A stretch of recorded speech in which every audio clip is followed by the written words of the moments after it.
أيها المستمعون، سامحوني إذ أنا أخلل ببرنامجكم الحسن بأداء واجب علي أصالة مني ونيابة من جميع المستشركين والمتساهمين في هذا البرنامج.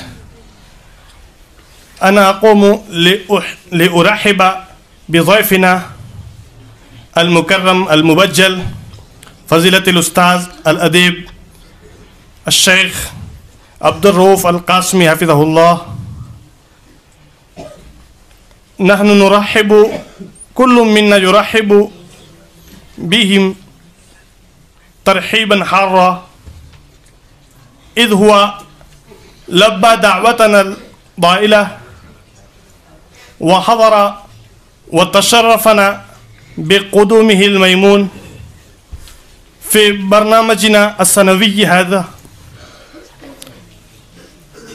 ونحن أيضا نفوض واجب الإدارة لهذه البرنامج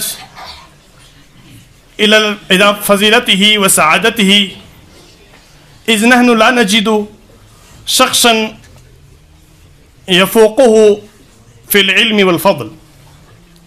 وكذلك أنا أرحب بالأخ